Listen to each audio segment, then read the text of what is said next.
Panginoon, sa harapan mo, Panginoon. Tinatas ko yung bakit isa nandito, Panginoon. Humingi po ako ng tawad, Panginoon. Kasi nagpagkumuna ako, Panginoon. Nagpagkakamali, Panginoon. Napagod na, Panginoon. Para tanggapin nila, Panginoon, yung kasagutan sa mga pinagdadaanan nila, Panginoon.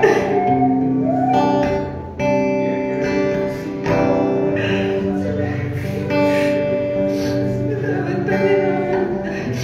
Nagbiyogan na. Panginoon, alam mo, Panginoon, na hindi ako karapat-dapat na magiging sa'yo. Dakila ka, Panginoon. Sinasama yung pangalan mo, Panginoon.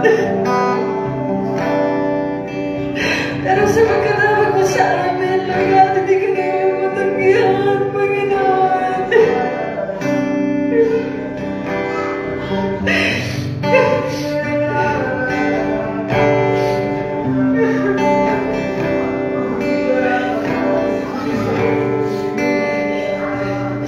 Salamat, Panginoon, na alam ko, Panginoon, na wala kang itatakwil, Panginoon, na lumalapit sa'yo, Panginoon.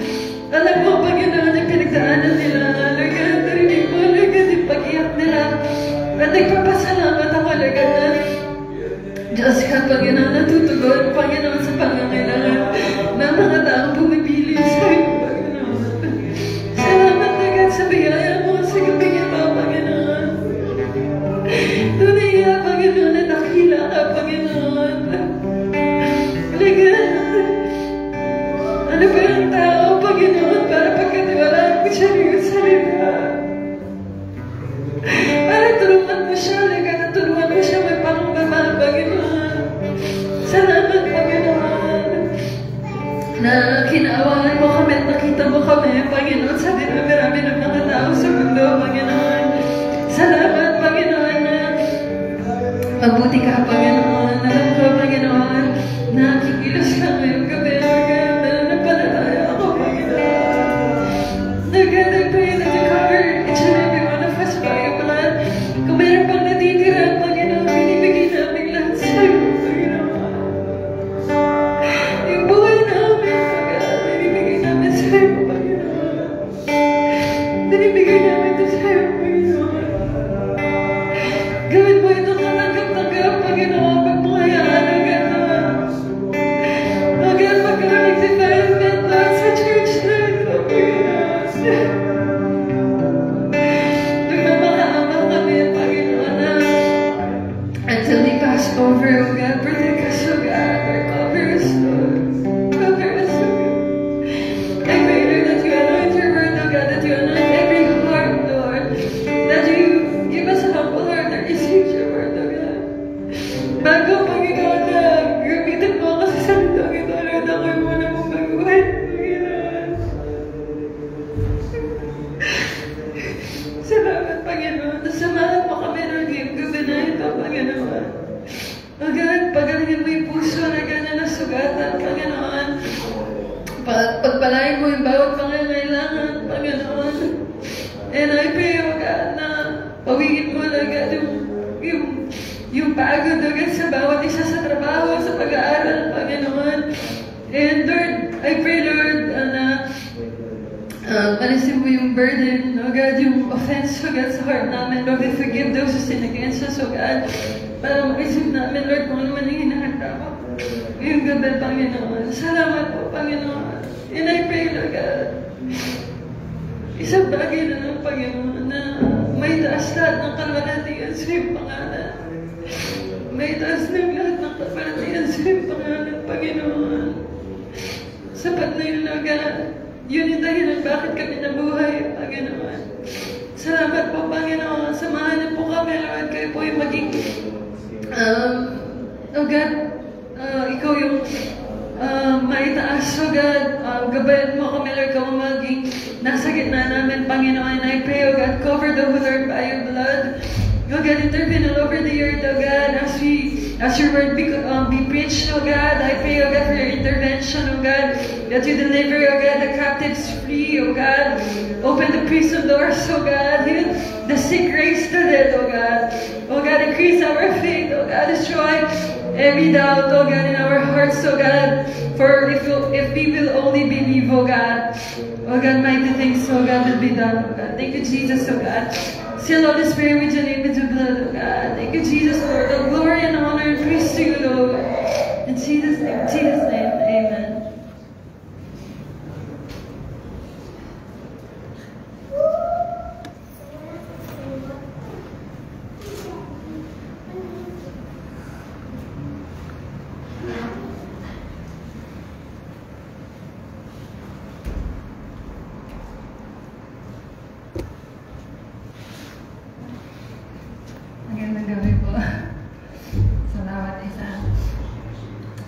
Sabi naman sa katabi mo, the Lord bless you. So,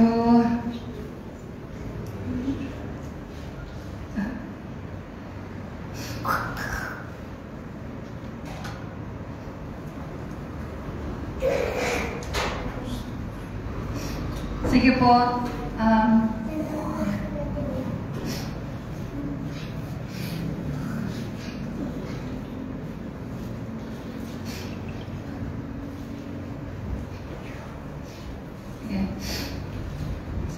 habang hinihintay natin, tapikin mo na yung katabi mo. Sabihin mo, nagpapalain ka ng Panginoon ngayong gabi. Tagalog version ng kanina.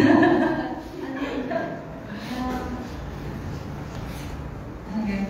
So, sige po, punta po tayo sa Isaiah chapter 2, verse 1 to 22. So, King James version po. Basahin muna natin King James Version po. Thank you po. So, hindi masyado siya malaki.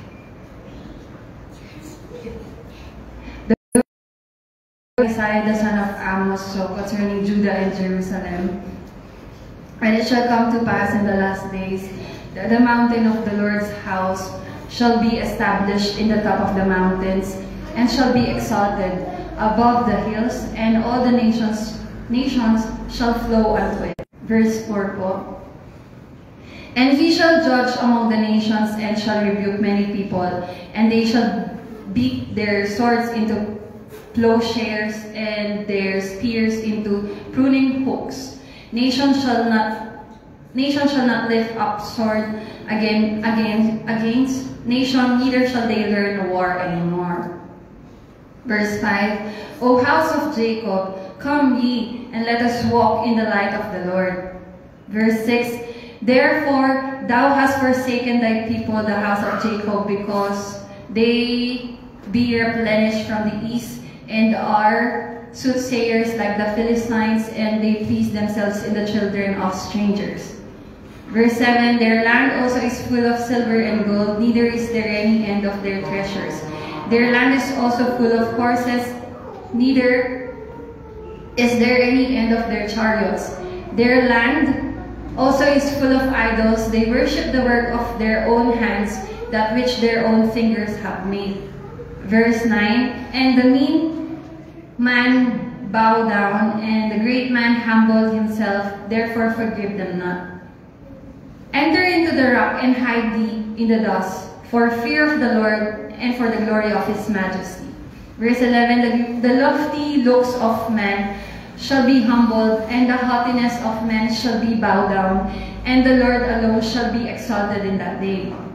Verse 12, For the day of the Lord of hosts shall be upon everyone that is proud and lofty, and upon everyone that is lifted up, and he shall be brought low. Verse 13, And upon all the cedars of Lebanon that are high and lifted up, and upon all the oaks of Bashan, and upon all the high mountains, and upon all the hills that are lifted up. Verse 15, And upon every high tower, and upon every fenced wall. 16, And upon all the ships of Tarshish, and upon all pleasant pictures. 17, and the loftiness of man shall be bowed down, and the haughtiness of man shall be made low. And the Lord alone shall be exalted in that day. And the idols he shall utterly abolish. And they shall go into the holes of the rocks, and into the caves of the earth, for the fear of the Lord and for the glory of his majesty, when he arise to shake terribly the earth.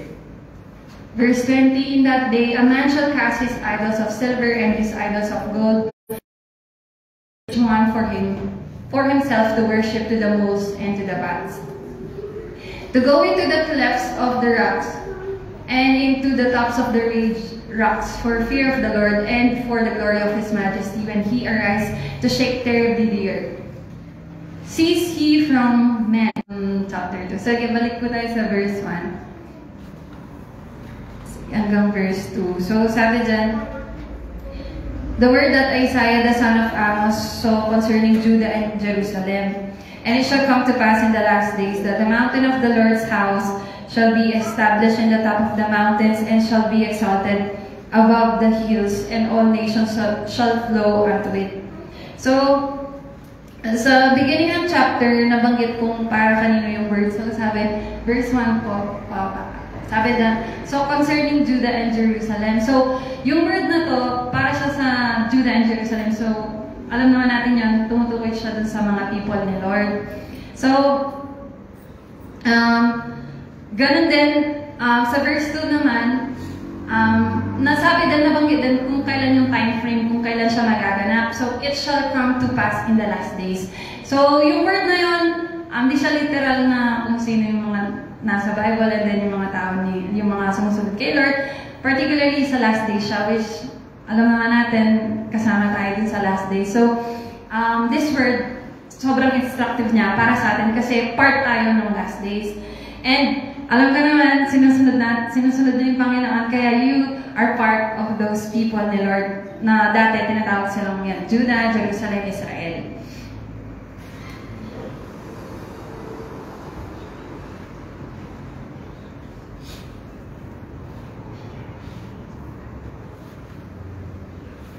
So, sabi dito, that the mountain of the Lord's house shall be established. So, ano yung message para dun sa mga people ni Lord? Sabi dito, in the last days, that the mountain of the Lord's house shall be established in the top of the mountains, and shall be exalted above the hills, and all the nations shall flow unto it. So, sabi dun, in the last days, merong particular na mountain, pa-back up po ng konti. Mountain na may establish and may exalt among all the other mountains and hills. Anong mountain yun? Sabi dito, the mountain of the Lord's house. So, na-amaze ako kasi ngayon ko lang siya narinig na mayroon palang ganun na mountain of the Lord's house. So,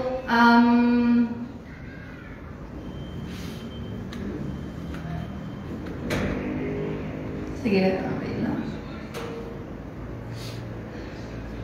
We all understand na the house of the Lord pertains to His temple. So, this time, hindi siya literal na may bahay sa Lord, tapos may mountain doon. Parang gano'n, hindi siya literal. So, alam natin, pag sinabing house of the Lord, di ba, alam natin kung saan natin sinasama si Lord. So, it can also pertain sa temple ni Lord.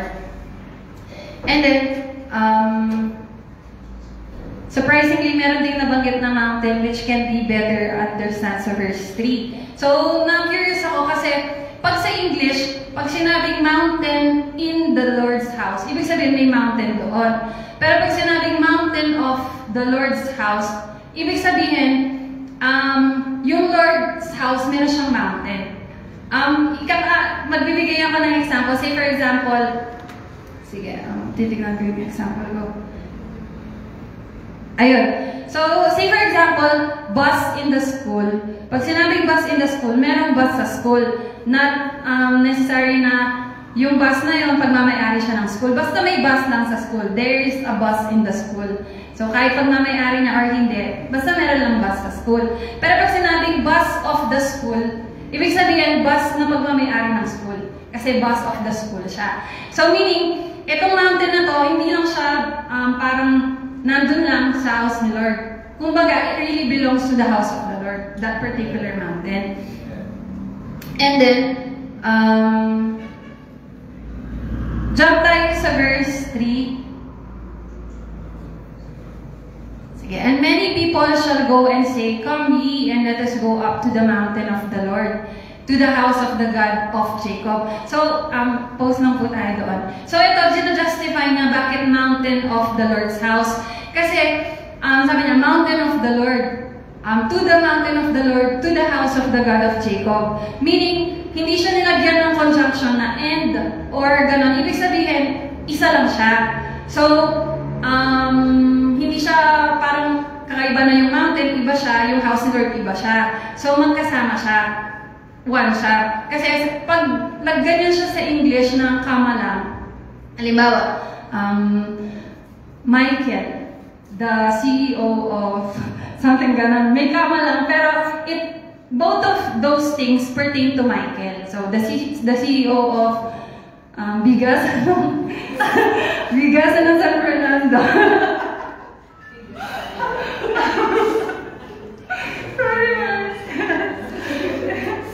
Okay, so, kumbaga, kung sino man yung CEO na yung tinutukoy, si Michael pa rin yun.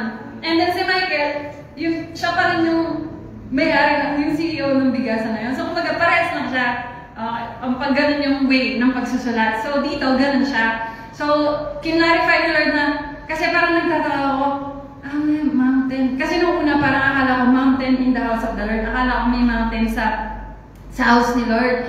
Pero parang nung tinutuloy ko na siyang, isulat, ganun yung pinapasulat ni Lord. Parang off pala siya. So, different yon sa English context. Kapag sinabing off, kasama talaga siya. Parte siya nun. Or siya mismo yon, ganon.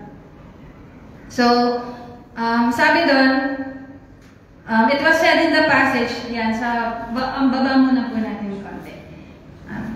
It was said in the passage, "And let us go up to the mountain of the Lord, to the house of the God of Jacob."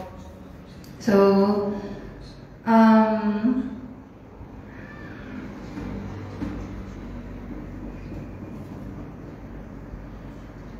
okay, sige. Balikan na po natin yung verse 2. So, clear na po siya na yung mountain na yon is hindi siya nasa house ni Lord. Kumbaga, siya talaga.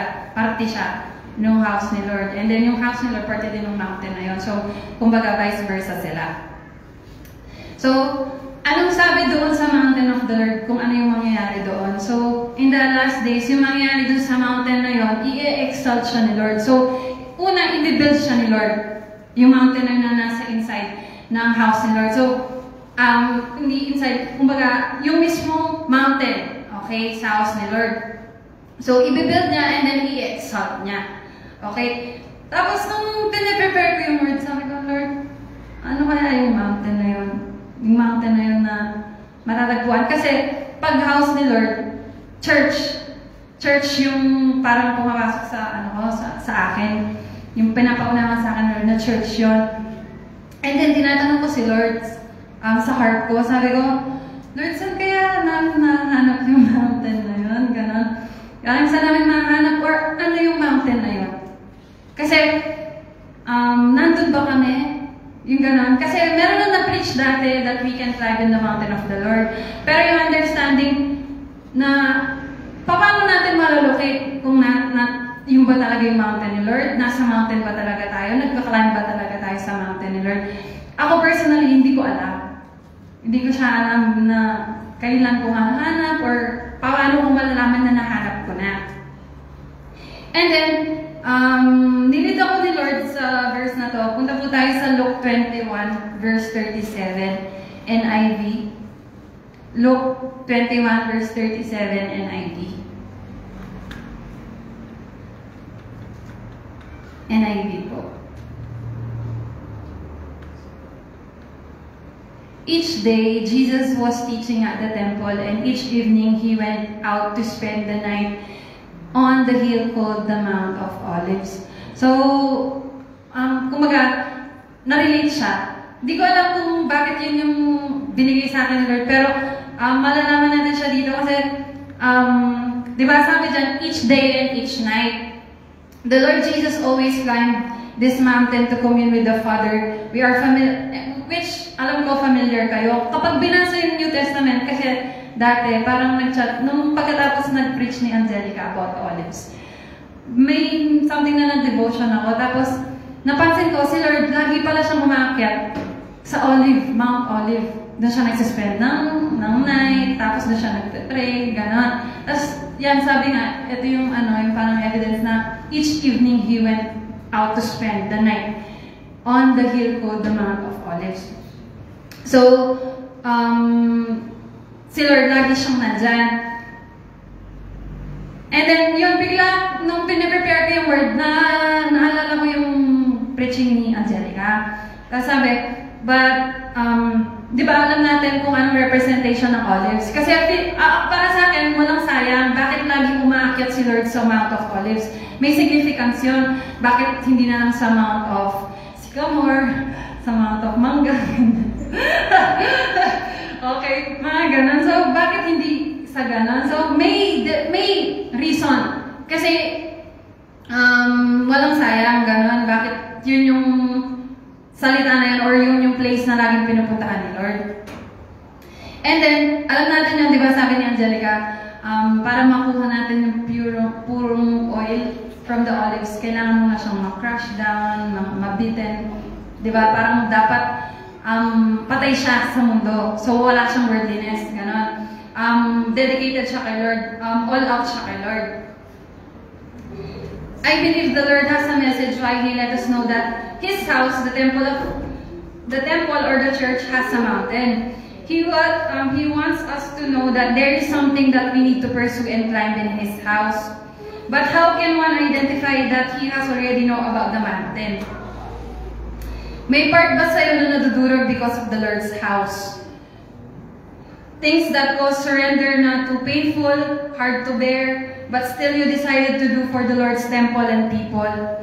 Keeping oneself na hindi ma-defile kahit worldliness, lahat ng nasa paligid mo, yung mga ka-work mo, yung mga kaklase mo. Then, you know and found that mountain inside His church. Anything na sinasacrifice mo para sa kapatid mo, para sa church, para sa ministry, yun, pinopertain nung nasa way ka, nandun ka mismo sa mountain ni Lord. Kasi, yung mountain na yun, masasaktan ka. Kasi di ba beaten down, pipigain ka, and then, kumbaga, ipapress down ka.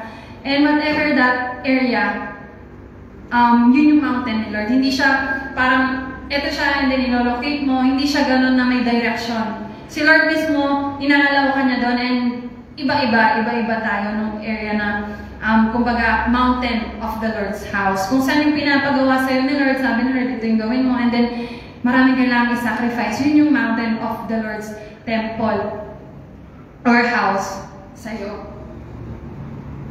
A good news was revealed and determined in this passage.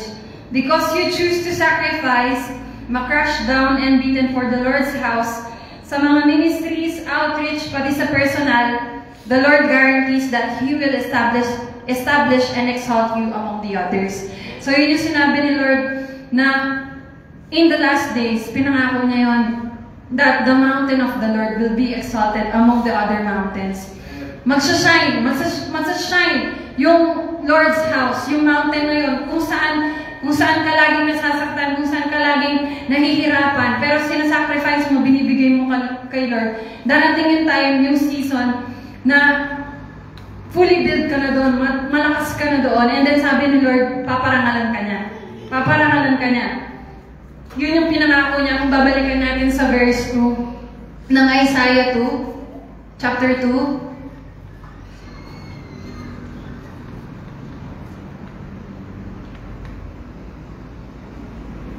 That the mountain of the Lord's house shall be established in the top of the mountains, and shall be exalted above the hills, and all the nations shall flow unto it. So, parang ngayon, walang kumikilala sa'yo, parang tingin mo, parang nararamdaman mo, parang wala kang halaga sa iba, parang hindi ka nila pinapahalagahan, ganyan, or wala. Yung to the point na yung term na wala kang silbi, gano'n, nararamdaman mo siya. Pero sinasabi sa'yo ni Lord, hindi, i-build kita, i-establish kita. Sabi ni Lord, i-exalt kita. At darating yung panahon, sabi ni Lord, and all nations shall flow unto it. Yung mga nagsasabi sa'yo, wala kang pakinabang, darating yung panahon, kakailanganin ka nila. Yun yung sabi ni Lord, mag-flow from you. Okay? And then sa verse 3, jump po tayo sa verse 3. And many people shall go and say, Come ye, and let us go up to the mountain of the Lord, to the house of the God of Jacob. And He will teach us of His ways, and He will walk in His paths. So, sige, hanggang doon muna po. Sometimes, parang ako personally, pag dinidisiplina ako ni Lord, dahil lang nasaktan ako, minsan gusto ko lagi siyang takasan. Parang, Lord, sana maalis na lang ako dito, gano'n. Or, minsan, di ba, halimbawa, sa ministry, gusto mo naman mag-serve, pero nagkulang ka. Di ba? Ano yung unang option? Way out. Umalis ka, huwag ka mag-serve. Kasi nagkulang ka. Di ba? Parang gano'n. Pero many times, lagi akong kinokorek doon ni Lord. Alam niyo po, many times, sabi ko, Lord, hindi ako pwede mag-serve. Hindi talaga, ayaw ko, kahit sa ministry. Pero sa puso ko, sinasabi ni Lord, kailangan ko ng servant. Tapos nasasaktan ako, ganun, kasi parang hindi ako worthy para mag-serve sa Kanya. Pero si Lord, sinasabi niya sa akin, whatever is lacking in me, I will sustain. So, pag ganun, wala na ako magawa, umiiyak na lang ako. Tapos, lahat ng nasa heart ko, parang binubuksan, parang gumagamit sa Lord ng tao, parang na-amaze ako kasi parang alam nila yung istorya ng buhay ko.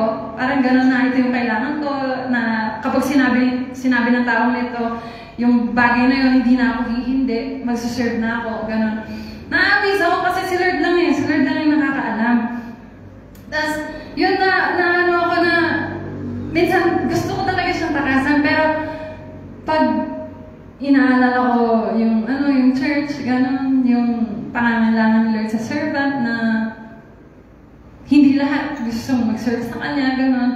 Ako, namumove yung heart ko. Tapos, pag nag-surrender, yun lang yung hinihingi ni Lord, mag-surrender. Kasi minsan, kailangan lang ibigay kay Lord. Pag binigay na kay Lord, mawawala na. Kasi si Lord, yun nga, isusustain ka niya. Kahit isipin mo pa na nagkulang ka. Kasi alam ni Lord, nasa heart mo. Kaya ka nandito ngayong gabi. Kasi gusto mo lang siyang iserve. Kasi kung hindi ganun ka-pure yung intention mo, wala ka na. Kasi di naman tayo, kung pagkain yung iniisip mo, di naman tayo kumakain. Yung parang ganun. So, I believe, ako, with all the faith, wala sa ganun yung intention mo. Kasi, hati-hati tayo sa itlog, pero masaya.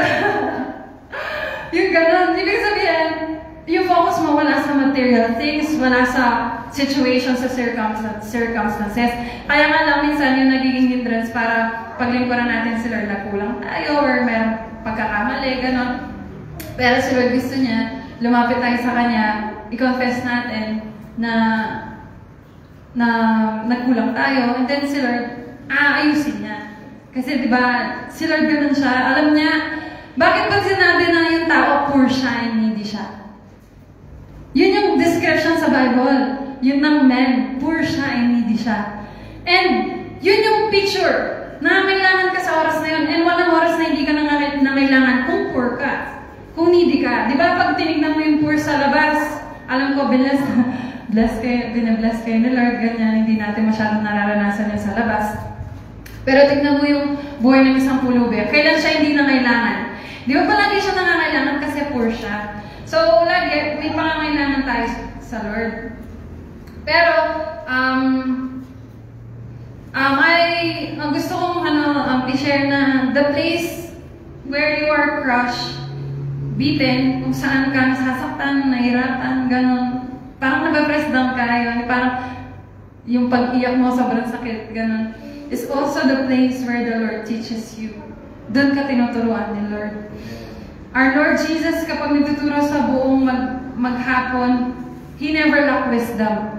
Hindi, di ba si Lord, nung minsan parang pinag-usapan namin ni Arcel, parang na-share namin, parang Alam niyo yung time na yung woman caught committing adultery, di ba parang wala na siyang way out? Kasi nga, talagang kinumit niya, and then walang doon, parang talagang guilty siya doon sa pagkakasala na yun.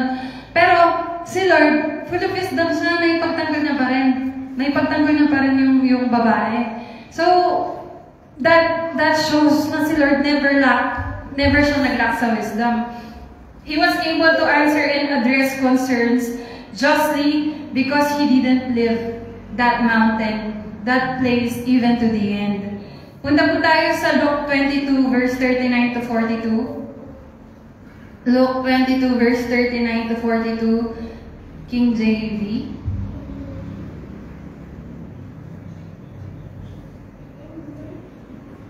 As he came out and went, as he was wont, to the mountain of Olives, and his disciple also followed him. Verse 40 po. And when he was at the place, he said unto them, Pray that ye enter not into temptation. 41.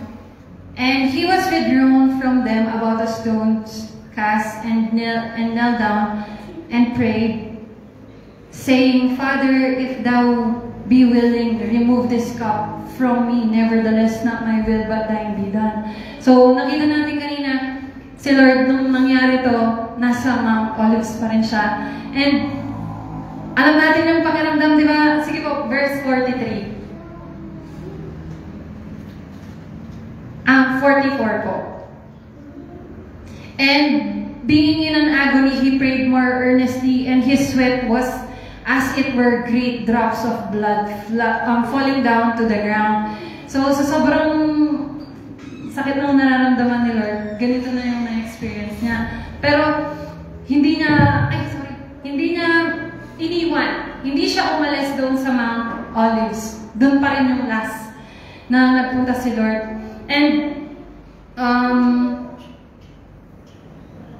sometimes yun, yung minsan na option natin, tumakas na lang, ganun. Pero si Lord, binibigyan niya tayo ng isang halimbawa na kahit sa pinaka-nahihirapan ka, magpatuloy ko pa rin kung ano yung pinagkatiwala sa'yo ni Lord. Ministry, outreach, kahit maliit lang yan, halimbawa, naramdaman mo sa puso mo, sabi ni Lord, magwalis ka. Kahit wala yung significance sa iba, gawin mo siya. Kahit masakit pa yung likod mo, kahit nakakaya pa siya kasi lalaki ka, tapos nagwawalis ka, gano'n. Pero di naman nakakaya yun. Gawin mo siya. Even at the times na nagsasuffer ka. Kasi, yun yung yun yung may reward. May reward doon. Kaya lagi pinapaalala ni Lord, huwag ka mapagod. Huwag ka mapagod. Do not faint in doing good. Kasama yun sa pagtitiis na yung pangangailangan ng templo ng Panginoon, ng church ng Panginoon, hindi lang yung building, hindi lang yung mga miniministeran. Personally tayong lahat na nandito, na-appreciate yun ni Lord at hindi yun nawawala sa isipan niya.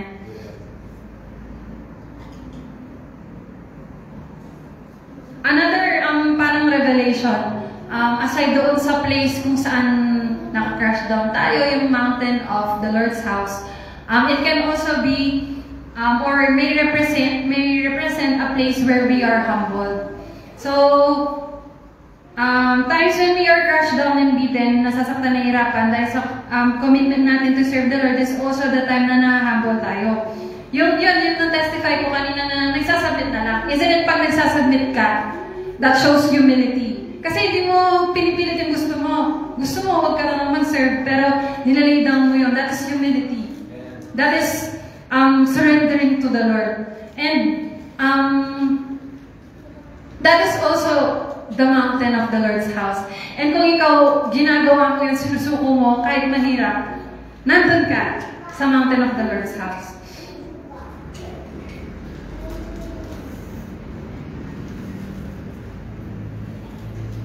Pero yung mga bagay na yun, yung kailangan nagsistay tayo kung saan, or hindi natin tinatakasan kung saan tayo nasasaktan, nahihirapan for the Lord. And kung saan yung place na nakahumble tayo. Bakit hindi natin dapat yung takasan or bakit kailangan magstay tayo doon hanggang sa i-raise up tayo ni Lord, hanggang sa maging matibay tayo, gano'n. Kasi, sa Isaiah 2, verse 6 to 8, merong binanggit dyan, to prevent and avoid na i-forsake tayo ni Lord. So, basahin pa natin. NIV po. You have abandoned your people, the house of Jacob. They are full of superstitions from the east. They practice divination like the Philistines and clasp hands with pagans. Their land is full of silver and gold. There is no end to their treasures. Their land is full of horses. There is no end to their chariots. Their land is full of idols. They bow down to the work of their hands, to what their fingers have made. So, yun sa verse 6, sabi ni Lord, you have abandoned your people, the house of Jacob. Yun yung ayaw ni Lord mangyari, kaya gusto niya magstay. Magstay tayo, kasi pag humble ka, di ba humble si Lord? Gusto niya kasama ang humble din. So, hindi kayo i-abandon ni Lord. Pero ano ba yung naging reason? Naging reason bakit inabandon sila ni Lord, pinarsok sila ni Lord. Sabi din, because of Jacob's involvement to idolatry, riches, and evil practices and traditions, the Lord forsook them. Yan yung superstitions, so mga traditions yan na ayaw ni Lord. And then sa pababa po, after nun, the land is full of silver and gold, so kumbaga riches yung pumupuno sa land. Treasures, pero when we say naman horses and chariots, yan, yung strength. And then, idols. So, nag-commit ng ganyan yung si Jacob. And we're very aware throughout the Bible na si Lord, hindi naman siya nagkulang na alisin nyo, na sanctify yourselves. And then, sanctify nila, pero ilang lang, mababalik sila sa ganun. So, si Lord, dahil doon, pinursok niya. Kasi di ba sabi ni Lord, if you forsake me, I will also forsake you. So, una nilang pinursake si Lord, sumamba sila sa ibang idol, mas minahal nila yung pera, mas pinahalagahan nila yun. Kaya, si Lord pinursake din. Kasi di ba pag nagmamahal ka, pinapakita niya sa'yo, wala siyang pakialam sa'yo, mama, parang, hindi, ito yung mahal ko, hindi kita mahal. Diba? Ano mararamdaman? Diba? Didikit mo pa rin ba yung sarili mo? Diba? Hindi siya. So, yung response is to distance yourself. So, ganun yung nangyari. But we see na in-expose ni Lord yung root why men depend and choose these things more than Him. So, merong root bakit napupunta sa idolatry? Bakit napunta sila sa riches? No? Binanggit yun ni Lord sa verse 11. Sorry po, pwede bang tignan natin yung verse 9? Okay, ito na lang po. Mag-start po tayo sa verse 9. So, man will be brought low and mankind humbled. Do not forgive them. So, hindi po aksidente na sa isang chapter, ganito yung story na in-expose ni Lord yung pride. So, bakit ba hinahumble yung isang tao? Kasi may pride siya. Di ba pag tayo may pride tayo sa puso natin, ito yung pinipilit natin and ayaw natin yung bagay na sinasabi ni Lord. So, at that time, kaya ayaw nila yun kasi may pride sa kanila na, hindi, malakas naman yung mga horses namin. Hindi, sapat naman yung pera namin, hindi na namin kailangan yung hintayin pa si Lord na i-bless na kami. Yung mga ganon. Kaya, sabi dito sa verse 9, so men. Kasi pag sinabing so, kadugtong po siya. So, halimbawa, it is raining outside, so I will go home now. Or mali pa. Uulan mamayang alas 4, kaya uuwi na ako ngayon. Halimbawa, alas 3 para ngayon. Sa English, I will go home. It will rain later by 4 p.m. So I will go home now. So ibig sabihin magkadugtong siya, hindi siya magkahiwalay pag ginagamit yung so. So man will be brought low and mankind humble. Do not forgive them. So yun yung dahilan. Sige po, mas maintindihan natin siya kasi mas mababanggit siya. Sige po, verse 11. The eyes of the arrogant man will be humbled, and the pride of men brought low. The Lord alone will be exalted in that day. So each time na hindi natin pinipili si Lord, syempre, sino yung parang, di ba, hindi, kaya ko naman. Sino na tataas? Yung sarili natin. Kaya si Lord, gusto na, sinasabi niya sa verse na to, ilang beses niyang sinasabi na iha-humble kung sino man yung magiging prideful. Kung sino man yung nagtitiwala doon sa riches niya, doon sa kayamanan niya. Lately po, may testify lang po ako, pero hindi ko siya story, gano'n. This week lang, nagulat ako kasi parang meron akong cousin na naging candle yung ano niya, yung malapit talaga siya, parang buo ko siyang pinsan, tapos yung profile niya naging kandila siya. Tapos, anong nangyari kaya? Ganun. Naisip ko, ano kaya nangyari? Kaso niya ako siyang i-chat, gano'n. Tapos, bigla, nasa school ako, gano'n, nasa trabaho, tapos kilala ko ng tita ko, tapos sabi niya, uy, sabi mo sa mama mo, ganyan, punta kami sa ganitong araw, tapos sabay-sabay kami, no? Sabihin mo sa kanya, kasi namatay si ganito. Sabi niya, sagulat ako, na yun pala yung dahilan kaya naging gano'n yung profile niya. Tapos, hinaan ko lang sa ano ko, parang nagulat ako sa news. Kasi, merong health issue yung tao, pero hindi siya yung bedridden, hindi siya yung nasa hospital, gano'n. Tapos bigla, kinwento ni mama ko, di ko alam, parang kahapon ata, kinwento ni mama ko na, sabi niya, inatake siya. Inatake siya sa mismong bahay niya. Na first time pa lang niyang natulog doon. Kasi matagal na yung bahay na yun na ginawa, pero hindi siya natutulog doon. First time ng gabi na natulog siya, and then kinabukasan, and then may gathering sila. Pero first time na hindi daw siya nakikain sa kanila, kasi parang meron sila laging gathering each week. And then kumakain sila, gano'n. First time daw na hindi siya pumunta, and then bigla, yung isang tito ko, pinuntahan siya. Ganun, pinuntahan siya sa ano nila, sa bahay niya. Kasi bahay niya lang talaga yun. Kumbaga, mayaman kasi sila. So, tapos bigla, natagpuan siya doon na, parang yun, patay na siya, gano'n. Tapos ako, parang, tapos sinabi ng mama ko, alam mo ba, ganyan, meron yung, ganitong milyon na pera. Tapos ako, sabi ko sa heart ko, parang, Lord, totoo yung sinabi mo, na mag-iipon ka ng pera, mag-iimpok ka ng pera, nagtitiwala ka sa lahat ng bagay na temporary, na ino-offer ng mundo, pero maya-maya wala ka na, hindi mo man nagamit. Tapos sabi ko sa isip ko, paano yun hindi naman nagamit? Paano yun hindi man siya yung gagamit? Di ba sabi ni Lord, ay sinabi yun ni Solomon parang sabi daw niya vanity kasi hindi ko man alam kung wise ba or full yung magmamana sa lahat ng iiwan ko, sabi niya.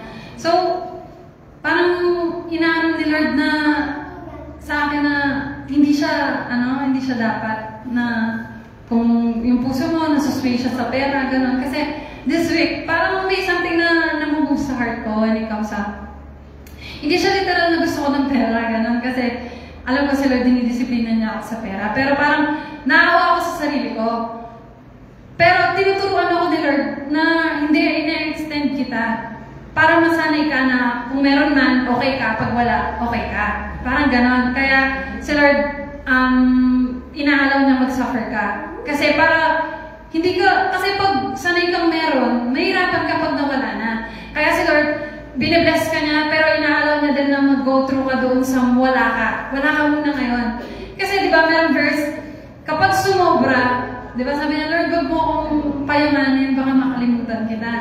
Sabi niya, para baka sabihin kung hindi na kita kailangan, sabi niya, kaya Lord, yung sapat lang yung ibigay mo. Which is si Lord, faithful siya na yun lang talagang binibigay niya. Para hindi mapunta doon yung affection natin kasi ganito yung mangyayari. It is better na sapat lang tayo. Kesa dun sa lagi mong battle yung pride, lagi mong battle yung arrogance, gano'n. Kasi si Lord, di ba, alam niya yung capacity natin.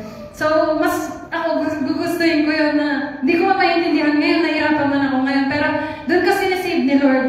Kasi sabi ni Lord, sa Proverbs 16 verse 18, pride comes before destruction. Mag-aalaga ka muna ng pride.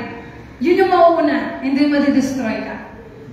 Yun yung sabi ni Lord. Di ba, kabaliktaran siya nung yung lagi sinashare ni Arcel na sabi niya, humility before honor.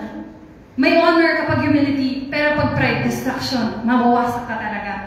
So, doon tayo nililigtas ni Lord. Doon ka nililigtas ni Lord, kaya ina-advise ka niya, magstay ka doon sa mountain of the Lord's house. Kung saan kita hinahayaan mag-suffer, magstay ka doon. Hinahambal lang kita. Gusto lang kitang turuan. Kasi, yun yung sabi ni Lord titeach niya. Kung sino yung mga nasa mountain of the Lord's house, I will teach them my ways. Sabi niya sa verse 3 kanina. And I will ililid ka niya dun sa path niya. And that is better. Kasi di ba, saan ba yung patungo, yung salita ng Panginoon? Sabi doon sa Psalms, kung di ako nagkakamali, sabi ni Lord, yung word niya pure, purified 7 times. So, kung gano'n siya pinuro, kung sinabi niyang end doon, eternity talaga. So, si Lord, puro yung intention niya sa ating lahat. So, kaya niya sinasabi niya na, eto yung root. Pag nagkaroon ng pride, magdedepende ka na sa pera mo. Pag nagkaroon ng arrogance sa'yo, na, ay, parang malaki na yung sahod ko, ay, parang ganito na yung estado ko. Kasi si Lord, humingi ka ng blessing ka, Lord, tapos faithful ka. Pero si Lord gusto niya mag-ingat.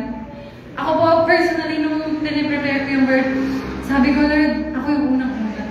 Ako yung unang-unang sinasabihan mo ito. Ganon. Kasi, naano ako sa work ko, walang ganon. Kasi parang, parang kailangan mong tumayo, tapos ang daming tao, tapos papalakpakan ka nila, gano'n. Tapos dumadaan ka nang nagbe-bless lahat sa'yo, gano'n. Tapos ako kasi parang ayoko ng gano'n na buhay. Kung ako yung pabibilin, gusto ko, pumunta ako sa mountain, tapos doon na ako, gano'n. Parang parang hindi ko gusto yung fame, gano'n. Ayoko siya, gano'n. Kasi that is very close to pride.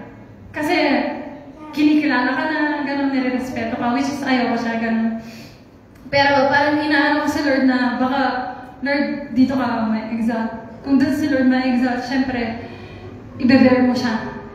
Ititiisin mo siya, gano'n, na kahit gano'n yung battles mo, gano'n. Tapos, ayun, na-amaze ako kay Lord na hindi siya nagkulang, di ba? Yung salita niya, kalakasan natin. So, nagiging wise ka.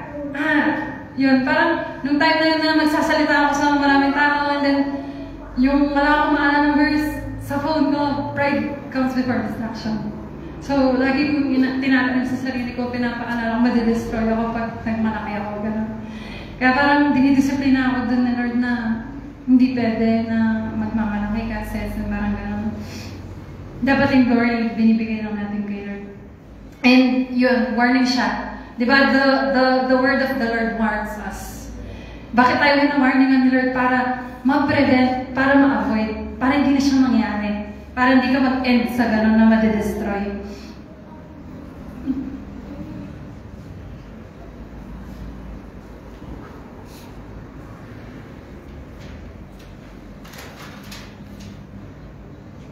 Kaya, kumbaga, from verse 9 kasi hanggang verse 21, yun yung laman ng Isaiah 2. So, kasi sabi ni Lord, ako lang. Kasi di ba, kanina ba yung glory?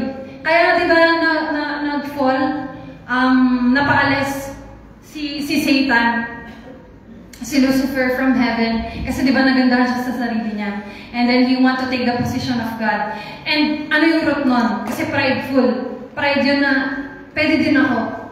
Much better ako. Di ba? Ganun yung naging attitude niya, kaya pinaalis siya. And yun yung story. And then, lagi sinasabi ni Lord, siya lang yung ma-exalt. Kasi siya naman talaga yung karapat-dapat. Siya naman talaga yung karapat-dapat. Kasi, another testify ko, nung pauwi ako, parang something na pinapour out ko yung heart ko kay Lord. Tapos nakita ko yung clouds. Yung clouds, as in, parang siyang nakayakap sa mountain. Tapos sabi ko, Lord, everything na beautiful sa mundo na ito, ikaw lang yung nakagawa. Sabi ko, yung talaga mamove yung heart mo. Kasi napansin ko, yung kotse, maganda nga siya. Pero meron siyang katabing kotse na mas maganda. Nalalaos siya. Pero lahat ng ginawa mo, Lord, from the trees, tinitingnan ko yung mga trees, tapos tinitingnan ko yung clouds, tinitingnan ko yung mountain. Yun lang yung best. It stands out. Na mapapasabi ka, this is the greatest. Parang gano'n na, and si Lord lang yung nakalikha nun. Kaya nga, di ba, sinasabi we are wonderfully made. Kasi everything na si Lord, nilikha niya sa kamay niya, magaganda lahat. And hindi siya maipapantay sa gawa ng tao. And yun, balikan lang natin yung sa verse 22. Ito yung gusto ni Lord na gawin natin.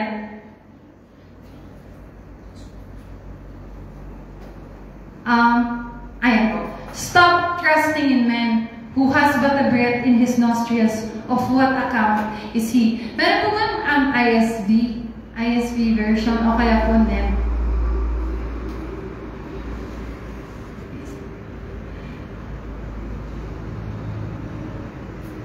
Try po natin sa NEM. Ito po. Yan po. Ayun, sige, yun na lang po. Stop trusting in men whose breath is in his nostril. So, ayaw ni Lord. Kasi, lahat ng bagay na yun, riches, idolatry, divination, di ba? Gawa lahat yun ng tao. Sabi ni Lord, stop. Huwag ka magtiwala dyan. Kahit sinabi pa nila na kailangan mo yung pera kasi for the future, kailangan mo mag-prepare. Pero si Lord, hindi ba niya yung ipe-prepare para sa'yo? Si Lord, alam ko kailangan na maging wise sa pag-handle ng pera. Pero to the point na baka doon na lang yung affection mo, you're preparing for something for the future. Kaya nagtatrabaho ka ng prosecutor ka nagtatrabaho, gano'n, para makamit mo yun, yung bagay na yun na kung titignan natin, hindi siya spiritual things. Material things siya, man-made lang siya, gano'n. Ayaw ni Lord na gano'n. Sabi niya, stop. Kasi napupunta doon sa pagtitiwala mo, hindi makakamit ko to. Hindi na kay Lord. Nawawa na yung focus kay Lord. Kaya sabi ni Lord, itigil siya. Ayaw ni Lord. Kasi possible, lagi naman, di ba, tuso si Satan. Kaya minsan, sa maliit. Hindi, di ba, sabi doon, naalala ko, parang sa mga preachings, hindi kailangan ng malaking entrance ng kasalanan. Di ba, nasusway ka lang, na-entice ka lang, nag-give birth yun sa sin, sabi sa word ni Lord. So, desire lang na naaakit ka, gano'n. Pwede na yung mag-give birth to sin kung hindi ka magiging careful. Kaya, sabi ni Lord, itigil siya. Para hindi ka mag-fall doon na kung ano man yung naging dahilan para inabandon na sila ni Lord, yung Jacob. Kaya, sobrang ganda ng naging word ni Lord kay Isaiah sa mga people ni Lord in the last days. Ano yung solusyon? Yung mountain of the Lord's house. Yun yung parang refuge natin. We can stay there, we can hide there to escape these things. And then, di ba sabi sa Psalm 62 verse 8,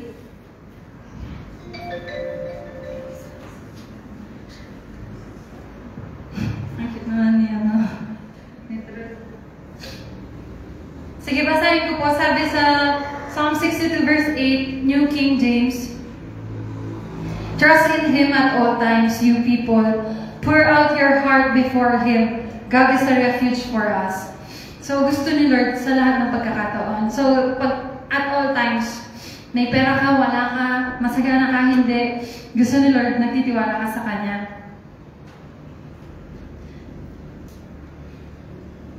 In this, parang revelation ni Lord, parang gano'n, humility is very important. Yun, na-realize ko yun na napaka-importante niya kasi hindi ka matutulungan ni Lord kung may pride ka.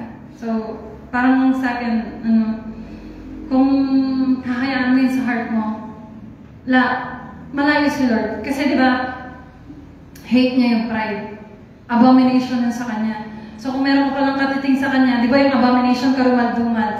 Di ba, pag nakarinig ka ng bagay or nakakita ka ng bagay na karumal-dumal, hindi mo yun kayang tignan. ganun din pag sa atin. Kung sinabi ni Lord, pride is abomination to me, hindi yung kayang tignan ni Lord. And kung ikaw yung meron nun, hindi kakayang tignan ni Lord. So ako, parang kahit dati, parang tinuturuan ako ni Lord, pag nararamdaman ko may something na pride attack, gano'n. Talagang inahawakan ko si Lord, imagine ko inahawakan ko si Lord, Lord, di ko ito kailangan sa'yo. Inaano ko, na umiyak ako kay Lord pag pride. Kasi, clear na clear, alam ko pag pride siya, magpa-fall ka, pag inulaw mo siya, gano'n. So, parang inaano ko sa'yo, iniyak ko siya kay Lord. And, dinidesire ko yung same heart natin na maramdaman mo lang yung pride, iiyak ka na. Kasi hindi siya makakapasok sa kingdom ni Lord. Nang gano'n. Sabi sa Psalms 25 verse 9,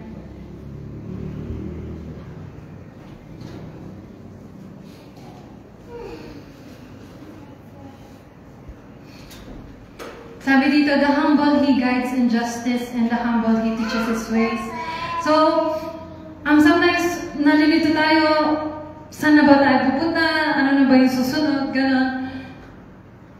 Hindi natin alam, bakit di natin maramdaman si Lord. Lord, i-guide mo ngayong araw, pero parang walang guidance.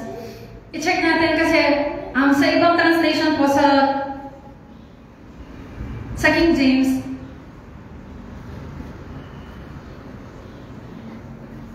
sabi, the meek will He guide in judgment and the meek will He teach His ways. So, si Lord, yung mga tinuturuan na lang yung mga meek. So, maraming lugi tayo pag may pride kasi di tayo tuturuan ni Lord. If hindi, di ba sa pag-aaral, kapag hindi mo alam yung isang bagay, unless may magturo sa'yo, hindi mo yung malalaman. Kasi wala kang understanding doon. Kaya kailangan natin na may magturo sa atin. And, sino lang yung tinuturuan ni Lord? Yung mga meek lang. Kaya, yung parang I pray na maging meek tayo lahat. Sige, mag-pray muna tayo kahit saglit lang. Lord God, we give you the honor, Lord. We praise you, God, right now. We pray, O God, na kung meron man kami kahit konting pride, Lord, sa heart namin, or any arrogance, pinagmamalaki namin yung ministry, or yung mission, O God, na binigay mo sa amin, sa bawat isa, O God, so, or bilang isang church, Panginoon, Lord, patawarin mo kami, Panginoon, nagpapakumbaba kami, Panginoon, wala kami ipagmamalaki, O God. We are just but dust, Panginoon. Isa lang kaming alikabok, O God. Remind us, O God, that we are just a clay, O God, in your hands na minold mo lang kami, Panginoon. Kung nakakalimutan namin yan, Panginoon. Remind us that we are poor and needy, O God, at all times, O God. And I pray, O God, purify every heart from any pride and condemnation, Panginoon, self-condemnation, Panginoon. I pray, O God, for a new heart that is meek, that is lowly, O God, so you will be close to us, O God. And I pray, O God, na lagi namin ibibigay yung karangalan sa iyo, Panginoon. Baguhin mo kami, Lord. Willing kami, Lord. Bino-open namin yung heart namin, Panginoon, na mahumble kami, Panginoon. Kahit pa, Panginoon, mahirap yung paraan, Panginoon, yung process, O God. We receive it and embrace it, Panginoon. Thank you, Jesus, O God. Sanctify this prayer, O God. We give you the glory, Lord. In Jesus' name. Amen. So, bigla ko lang naalala yung verse. Which is connected siya, di ba? Sabi ni David, sabi niya, before I was afflicted, but now I obey your word, sabi niya. So, magkadikit talaga yung pagtuturo ni Lord tsaka yung affliction. So, that's the way of the Lord, di ba? Hindi tayo pinupuro ni Lord sa pamagitan ng literal na apoy. Yung pagpupuro ng Panginoon sa atin, affliction. And saan yung affliction na yun? Sa mountain of the Lord's house. Hindi lang yung personal mo na battle, kasama yun yung ministry kasi we are sent as a laborers, as a servant. Di ba sabi ni Paul, I am a bond servant of Christ. Napakaganda nga na type, parang matawag kang ganun, servant. Kasi di ba sabi ni Lord, kung gusto mong maging higit, ikaw muna yung maging lead sa kanila. Yun yung sikreto, sabi ni Lord. Di ba? Parang nung gusto nila, Lord, ako yung uupo dito mo, ako yung uupo dito mo. Di ba yung mga disciples? Kung sino man yung gusto maging higit sa inyo, siya muna yung pinaka-least sa lahat sa inyo. Pinaka-huli, pinaka-mababa. Ibaba niyo yung sarili niya. Ganun yung way ni Lord. Kasi yun yung pinamuhay ni Lord. Di ba? Hindi ni Lord pinilit yung kagustuhan niya. Not my will, but thy will, Father, be done, sabi niya. And that signifies humility. Hindi ko rin pipilit yung gusto ko. Kung yun yung gusto mo, sige, yung susundin ko, sabi niya. And parang sa ni Lord na tinuturuan niya tayo na mahalaga yung humility. And dapat nating tanggihan, iwasan yung pride. Another thing kasi, pag nagmalaki tayo, it gives birth to an unteachable heart. Bakit yung iba ayaw na nilang sumunod? Bakit yung iba tinatanggihan na nila yung word ni Lord kahit dati sunusunod nila? Kasi, hindi na teachable yung heart. May pride na. Hindi, ito kasi yung alam ko. Hindi, ito yung bagong way na nalaman ko. Kaya ayaw na nila. Kaya dapat yun, huwag tayong magmamalaki, gano'n. Lagi, I pray si Lord, i-remind niya. Kasi si Lord yung nakakaalam kung may pride na sa heart natin. Minsan di tayo aware. Pero I pray lagi si Lord, mabilis niyang i-reveal sa atin na, anak, hindi pwede yun. Gano'n. Tapos, one time, bigla ko naalala, pero malaki na ako matapos. Aside kay Lord Jesus, yung way of life niya, kanina tayo pwedeng matuto na maging humble. Kasi kung yun yung sikreto, para hindi tayo ma-fall, ma-avoid natin yung i-abandon tayo ni Lord, and then palagi tayong makakapagtiwala sa Panginoon, magagawa natin yung kalooban niya. Si Moses. So, bigla naalala ko kasi parang one time, nililid ako ni Lord sa ganun na study. Parang pag-aralan ko yung buhay ni Moses. Kasi, di ba sa Numbers 12 verse 3, puntahan po natin. King James Version. Now the man Moses was very meek, above all the men which were upon the face of the earth. So parang naalala ko yun, kung parang kasi kung instructive na life, si Moses, instructive yung life niya, paano ba maging meek? And hindi siya shortcut. Napansin ko sa buhay ni Moses, hindi siya shortcut. Na bigla-bigla na lang naging very meek siya above all the others. Alam natin yun na for 40 years, nasa desert lang siya, gano'n, tapos nag-aalaga, isa siyang shepherd, malayo-malayo sa buhay niya dati. Yung parang inalis lahat sa kanya. Minsan di ba gano'n tayo, inaalis ni Lord yung kaibigan mo, inaalis mo na ni Lord yung resources mo, inaalis mo na ni Lord yung mga pinagkakatiwalaan mo. Kasi that's the way na, that's the time na hinahumble ka ni Lord. Kasi pag humble ka, nagdidepend ka lang kay Lord. Lord, kailangan kita, Lord. Di ko kaya na di mo ako tutulungan, gano'n. Yun yung nagiging result, kaya hinahumble tayo ni Lord. Tapos, pero puntahan natin yung Exodus 24 verse 12 to 18. Yung NEB version po. Napansin ko dito sa story na to, parang sobrang related niya dun sa Isaiah. Sabi, Moses entered into the midst of the cloud and went up on the mountain. And ang verse 12 po. Pababa po.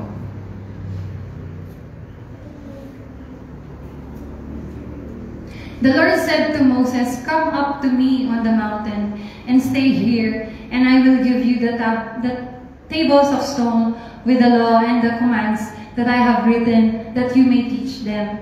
Verse 13, Moses rose up with Joshua his servant, and Moses went up onto God's mountain. He said to the elders, "Wait here for us until we come again to you. Look, Aaron and Hur are with you. Whoever is involved in a dispute can go to them." Moses went up on the mountain, and the cloud covered the mountain. The glory of the Lord settled on Mount Sinai, and the cloud covered it 6 days. The 7th day, he called to Moses out of the midst of the cloud. 17. The appearance of the glory of the Lord was like devouring fire on the top of the mountain in the eyes of the sons of Israel. Moses entered into the midst of the cloud and went up on the mountain, and Moses was on the mountain 40 days and 40 nights. Sige po, hanggang Diyan na lang po. So, sa verse 12, parang kagaya siya ng kanina, di ba? Come ye, let us go up to the mountains of the Lord's house. Lagi siyang paanyaya, hindi kanya pinipilit. Si Lord doon sa area ng buhay mo na naghihirapan ka, hindi kanya pinipilit doon. Hindi niya, parang hindi, kailangan mo dyan, hindi ka pwedeng umalis, dyan ka lang, parang gano'n. Di ba pag sa bata, hindi ka pwedeng magalaw, dyan ka lang. Halimbawa si Ading, pag yung mga bata, binabantayan niya, hindi ko kayo malikot, dyan lang kayo. Okay? Parang gano'n siya, pero si Lord hindi siya gano'n. Sobrang gentle si Lord and respectful. Sabi niya, come ye. Inaanyayahan ka niya. Pag sinabi kasing come, punta kayo sa birthday ko. Punta kayo sa birthday ko, invite ko kayo. It's an invitation. Pupunta ka, hindi, irerespeto ko yun. Ganun si Lord. And sabi dito ni Lord kay Moses, come up to the mountain. Sabi, punta ka sa mountain, sabi niya kay Moses. And yung, ano yung pinakita ni Moses? Which, ma-justify natin bakit siya meek. Pumunta siya. Sige, punta na natin yung verse 15. Moses went up on the mountain and the cloud covered the mountain. 16 po, the glory of the Lord settled on Mount Sinai and the cloud covered it 6 days. The 7th day, He called to Moses out of the midst of the cloud. So, pumunta nga siya and then yun yung nangyari. And then, sige po, the appearance of the glory of the Lord was like devouring fire. So, di ba, related siya kasi, di ba, pinupuro ka sa apoy. And at that time, hinambol ni Moses yung sarili niya. Kahit alam niya, ganito ka, katindi yung glory ni Lord, na pwede kang, di ba, alam natin yan, pag hindi ka pure, tapos tinouch mo yung holy things, mamamatay ka at that time. Holiest of holy, yung nilalapitan ni Moses, pero naging bold siya. Hinambol niya yung sarili niya. Sige Lord, ini-invite mo ako, pupunta ako. Sabi niya. And then umakyat siya doon. And ano ba yung significance ng fire? Purification. Sufferings. Diba sabi sa Psalms, hindi tayo pinupuro through the literal fire. It is through affliction. Pero kahit alam niya yun na ganun yung kakaharapin niya, umakyat pa rin siya. Kahit alam mo na mahihirapan ka sa bagay na yan, gusto ka hinahambol ni Lord, gusto ni Lord harapin mo siya. Masakit, mahirap, ganun. Mag-isa ka, binibear mo siya. Gusto ni Lord, magstay ka. Magstay ka hanggang ma-establish ka. Yung pinangako ni Lord na ma-establish ka niya dyan and ma-exalt ka niya. Kasi yun yung gusto ni Lord. Hindi ka niya pinapahirapan. Sometimes iniisip natin, pinapahirapan natin ako ni Lord. Parang baka pinapahirapan ka na, kaya di mo na parang minsan kaya. Pero hindi. Ganun ka beautiful yung picture na gustong makita ni Lord. Maitaas ka. Kasi di ba, naalala ko yung na-share nun ni Arcel. Kapag binababahan mo yung sarili mo, nagiging malalim ka sa Panginoon. Tapos, ano siya, parang nag-rema siya sa heart ko. Tapos parang may na-imagine na parang lupa, tapos bumababa, gano'n. Tapos wala sa atin na gano'n, talagang nag-rema siya sa heart ko. Tapos sabi ko, sikreto yun, sikreto yun na nasabi niya. Sabi ko, kasi never yung pumasok sa isip ko. Na kapag bumababa, di ba binababa mo yung sarili mo, literal ka lang bumababa. So, nagiging malalim ka. Nagiging malalim ka sa Panginoon, sabi niya. Sabi ko, oo nga, no? Parang, ang tindi ng sikreto ng humility. Ang tindi ng sikreto ng meekness. Kaya si Lord, di ba, sabi niya sa New Testament, iniwanan ko kayo ng isang halimbawa. Sabi niya na, kung paano niya hinubad, di ba hinubad niya yung pagiging Diyos? Ganun mo rin hubarin yung karapatan. Ganun mo rin hubarin yung mga rights mo. Right mo na tanggihan si Lord, pero hubarin mo yun. Right mo na unahin yung kapatid mo kaysa sarili mo, hubarin mo yun. Sabi ng Panginoon. And si Lord, di ba nag-glorified si Lord? Kasi ganun yung life niya. And ganun yung gusto ni Lord para sa atin, yung ending ng life natin. Na kasama natin siyang sa eternity. Kasi ano pa ba yung reward? Diba? Yung eternity na makakasama natin si Lord na mamamahinga tayo.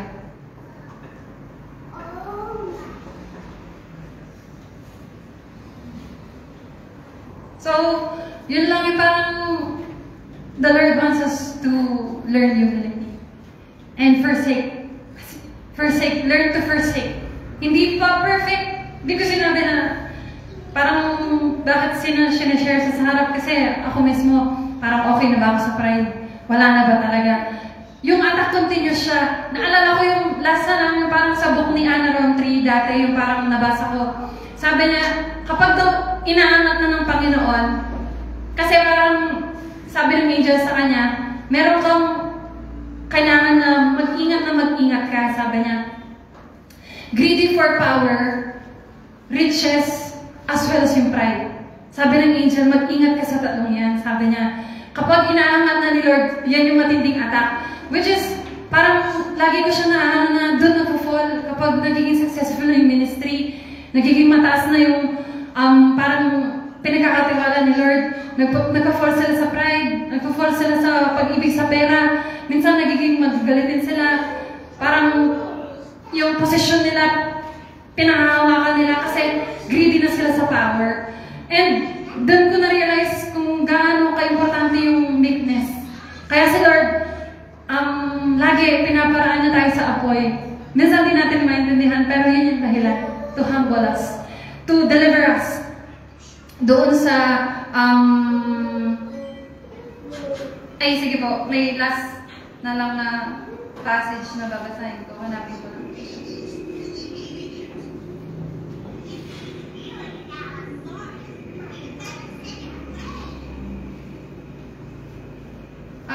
Punta po tayo sa Job 33, verse 14 to 17.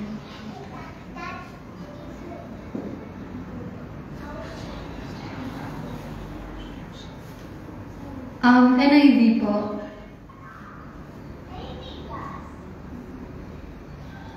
Why 14 po. For God does speak now one way, now another, though man may not perceive it. So, di ba maraming ways si Lord ng pangungusap niya, gano'n. Ako, napansin ko, lately, kung ano yung pinupur ni Lord sa heart ko, yun yung nangyayari. And napansin ko, lagi siyang warning.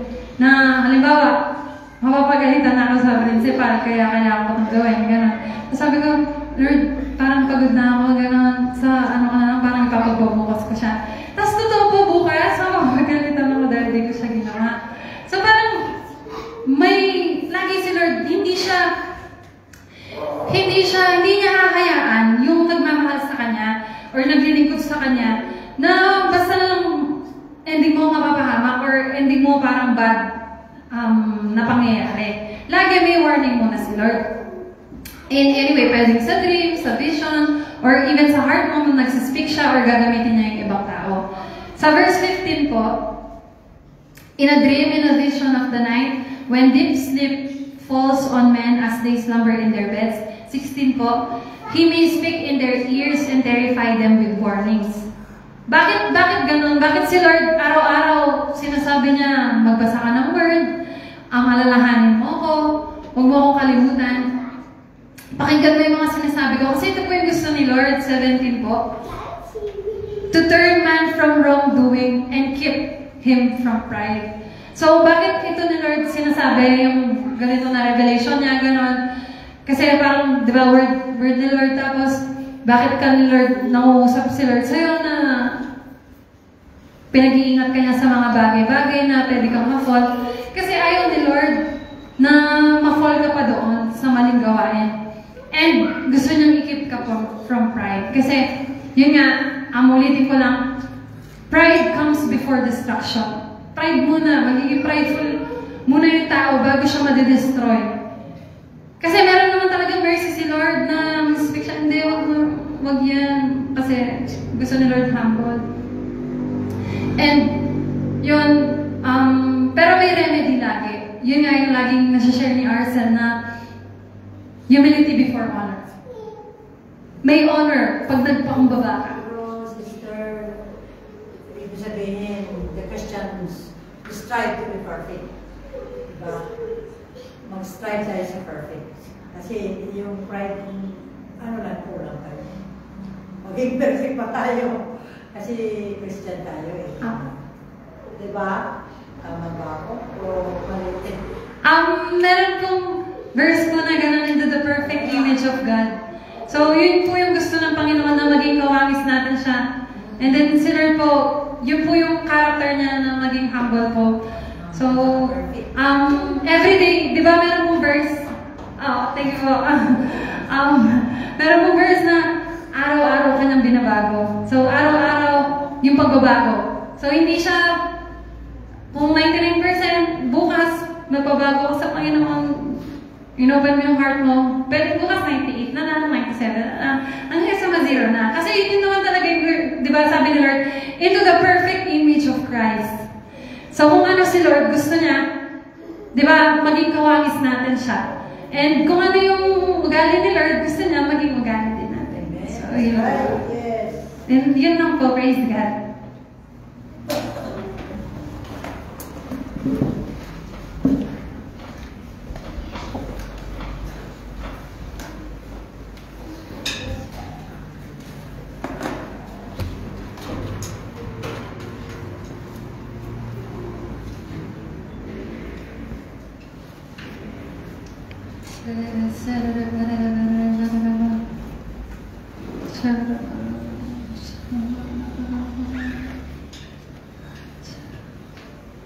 Lord God, Lord, now we humble ourselves before you, O God, Lord.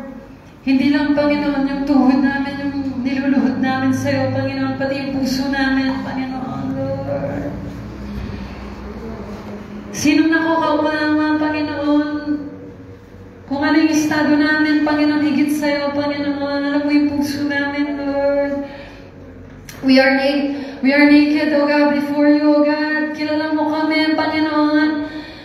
Alam mo yung laman ng puso namin, Panginoon, Lord. Right now, O God.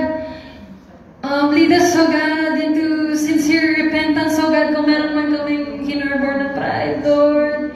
Or in the future, O God, you saw, O God, na magmamalaki kami, Panginoon, Lord. I pray, O God, kung ano man yung Lord, na magiging dahilan, Panginoon, para maging prideful kami, O God, we refuse to receive it, Lord. Kung yun yung magiging ending namin, Panginoon, mas pipiliin namin, Panginoon, na maging simple na lang, Panginoon, Lord. But through your grace, O God, remind us, O God, na may paraan, Panginoon, Lord, para maging tama yung puso namin, Lord. Patawarin mo kami, Panginoon, kung minamaliit namin yung kapwa namin, Panginoon, yung mga katrabaho namin, yung mga kaklase namin, kung tinitignan namin yung sarili namin na higit sa kapatid namin, Panginoon, patawarin niyo po kami, Panginoon, or nararamdaman namin na higit yung church na ito, Panginoon, sa iba, Panginoon, nagiging mali yung motibo namin, o yung pag-iisip namin, Lord, patawarin mo kami, Panginoon, nagpapakubaba kami, Panginoon, Lord, help us not to please men, O God, Lord Jesus, O God, Lord, we want to please you, Lord, O God, ikaw lang yung kayang makapagligtas sa amin, Panginoon, sa'yo kami nagtitiwala, Panginoon. Lord God, binubuksan namin yung puso namin, Panginoon, sa gabi na ito, Panginoon. Ano man yun, Lord? Na mountain ng bawat isa, Panginoon, Lord. We decide, O God, with all of our heart to stay, Lord. Lord God, Jesus, Lord, open our hearts, O God, na maging humble, Panginoon, uproot, O God, any arrows of pride in Jesus' name. In Jesus' name, O God, every attacks of pride, Lord, destroy in Jesus' name. Lord, ayaw namin ma-destroy, Lord. Lord, have mercy, Lord. Ayaw namin ma-destroy, Lord. Lord God, after all, God, marami na, Panginoon, hindi na papagsak ng pride, Panginoon. Wag mong hayaan, O God. Lord Jesus, Lord. Purify every intention, O God. Purify every motives, Lord. Ang kailangan, Panginoon, na gawin namin yung mga pinakamababang trabaho, Panginoon. Gawin niyo po, Panginoon, Lord. Wag mong hayaan, Lord, na ma-fall kami sa trap ng pride, Panginoon, Lord. Lead us, O God, into the right path, O God. In Jesus' name. In Jesus' name, O God. If there's any offense, Lord, that lead us to pride, Lord.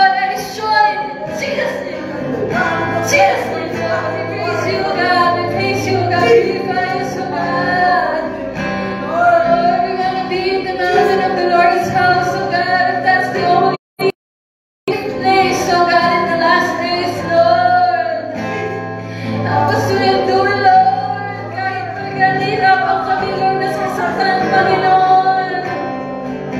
Lord, you promise, oh God, that every tear, Lord, will be wiped out in your kingdom, oh God. Help us to hold place, oh God, to those who trust in you, oh God. Lord, patawarin niyo po kami sa pagkukulang, Lord. May renounce yung pride, Lord, yung arrogance, oh God. Yung boasting, Lord. Lord, I pray for your fire to burn, Lord. Every area, Lord, God, na may pagmamalaki, Panginoon. Tulungan mo kami, Lord. You are the greatest example, oh God, of humility, oh God, on how to be humble, oh God. Lord, teach us, oh God. Teach us, Lord. Lord, we plead, Lord. Sino man tuturo sa amin, Panginoon, ikaw lamang, Lord, yung kaya magturo sa amin, Panginoon. Turuan mo kami, Panginoon. Wala mahiya kami, Lord. Tinatanggap namin yun, Panginoon. Lord, tigil mo na, God, yung puso ng mga kapatid ko, Lord, kung mapahiya sila, Lord God. Dahil, Panginoon, na-expose yung pride, Lord, sa puso nila, Lord God. Lord, kung nasaktan sila, Panginoon, Lord. Silang tumatanggap na yung salita,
for the praise you, O God. Mula sa kalilitan, Panginoon, ang ginagawa namin, Panginoon, bukas, O God, kung hindi man, Lord, O God, Lord, yung lahat ng kilos, salita, Lord, O God, lahat, Lord, trabaho, Lord, pamilya, O God, paglilingkod, Panginoon. We plead, Lord, we want to rest in you, Lord, in you, Lord. Ano pang dahilan, Lord, ng paglilingkod namin, Lord, kung di ka namin makakasama. Oh God, let us be the ending of our lives, Lord. Kung maging mahirap kami, Panginoon, gawa mo lang kami magtiis, Lord. Oh God, basta ikaw yung lagat, yung huli namin, oh God, na makakasama. Lord, I pray, Lord, palakasin mo yung bawat isa, Lord God. Lord, help us to grow in humility, Lord. Help us to grow in humility. Magreka sa puso namin, maungay sa puso namin, ang halagaan ng pagpapakumbaba, Lord. Hanggang sa huli mo magbabalik, Lord, kung niloob mo, Lord, na kasama kami, Lord God, na makakakita ng pagbabago, Panginoon, mula sa katangian, Lord God. I pray, Lord, for humility, Lord. We plead for humility, Lord. We plead and pray for humility, O God. Thank you, O God, Lord, for this word, O God, for your word, O God. I pray for the portion of anointing, O God, as they surrender, O God, as they submit, Lord, even if it is painful, O God, Lord. Lord God, we will rejoice, O God, in that season, O God, in that time, O God, that you promised, O God, kapag natuto na kami magpakumbaba, at hindi na kami magbangataas, O God, we receive that time, O God, that you will exalt us, O God. O God, thank you, Jesus, O God, Lord. Thank you, Jesus, O God, that you will use us, O God, for your glory, O God, for your glory alone, Lord Jesus, O God. Maparangalan ka, Panginoon. Salamat, O God, salamat, O God. Cover us. Kung may natitira pa, Panginoon, Lord, tupukin ko ng apoy mo, O God. Consume mo ng blood mo, Panginoon. Lord, walang hindi kayang alisin, Panginoon. Yung banal mo na dugo, Panginoon. Walang bagay na hindi kayang tupukin ng apoy mo, Panginoon, Lord. As we decide, O God, with all of our hearts, O God, you can do everything, Lord. And we give our hearts, Lord. We give our hearts, Lord. We give our hearts, Lord. Give your heart to the Lord. Give your heart to the Lord. Kaya baguhin ni Lord yung sumusuko sa Kanya. Kaya baguhin ng Panginoon yung binibigay niya sa sarili niya sa Kanya. Huwag mag-isipin na wala ka ng hope. Meron, sinasabi ni Lord. Kaya ka ng baguhin. Yung inaasa mo na buhay na banal, kaya ibigay sa'yo ni Lord yun.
yung puso namin na itapon namin yung anumang pagmamataas, Panginoon.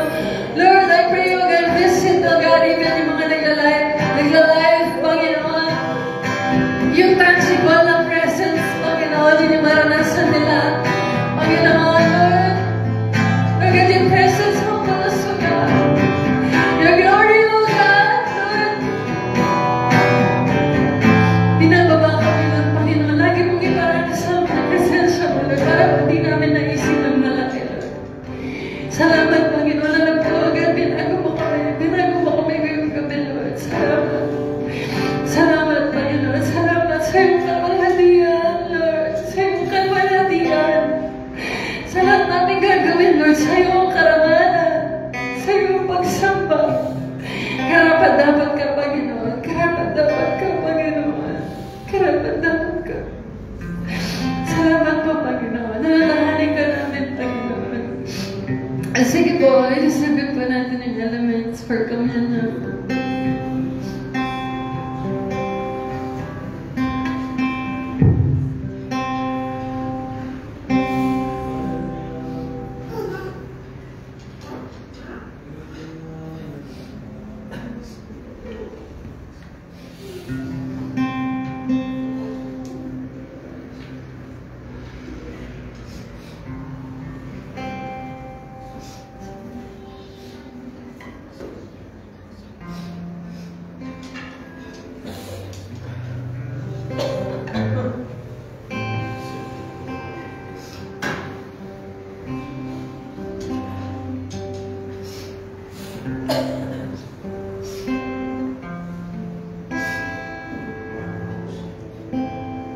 Sabi po sa word ni Lord, when the hour was come, He sat down and the 12 apostles with Him.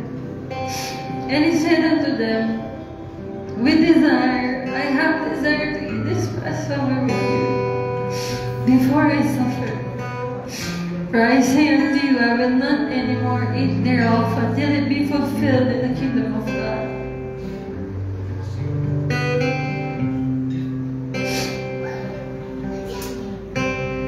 Sige po, i-worship natin si Lord before natin i-partake yung blood and bread. Sige po, kantayin natin yung kanta na ito. With His arm, I have desired to eat this Passover with you before I go. With His arm, I have desired to eat this Passover with me, with you, Lord. I will no more be of this supper till the kingdom of God has come. I will no more be of this supper till the kingdom of God has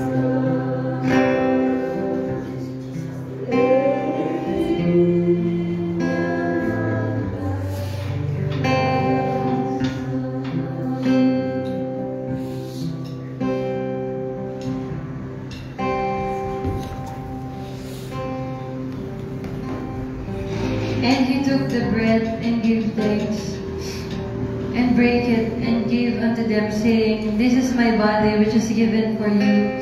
This do in remembrance of me. O God, Lord, right now, O God, we bow down, O God, before you, O God. Lord, give us a picture, O God, of your body, O God, that was sacrificed, O God, for us, O God, for our healing, O God, for our peace, Lord. Thank you, Jesus, O God, for what you have done on the cross, O God. lahat ng in-endure mo, Panginoon, para sa bawat isa. Panginoon, Lord, help us to appreciate it, O God, and become thankful of it, O God. And Lord, right now, before kami mag-partake, Panginoon, Lord, right now, I pray, O God, kung meron pa pong natitirang anumang uri ng kasalanan, or hinanakit, galit, puot, sama ng loob, Lord God, sa puso ng bawat isa, Panginoon, Lord, tanggalin niyo po, Panginoon. Lord God, tinatanggal natin sa pangalan ni Jesus, in Jesus' name. Everything that will oh God, hinder us, oh God, to partake, oh God, your bread, oh God. We ask for your forgiveness, oh God, Lord. Cleanse us, oh God, purify us, oh God. Oh God, by your blood, Lord Jesus, oh God, make us worthy, oh God, to partake your bread, Lord, in Jesus' name, oh God, that we may have portion of you, Lord God, in Jesus' name. In Jesus' name, oh God, thank you for your body, oh God, sanctify it by your blood, Jesus, oh God. Purify our hearts, oh God. Receive you in our hearts, Jesus. Lord God, we glorify you, oh God. We remember, oh God, what you have done, oh God. Thank you, Lord. Thank you, Jesus. Thank you, Father, oh God, for your Son. Thank you, Holy Spirit, oh God. Thank you, Lord. We remember you, oh God. Let's partake the bread.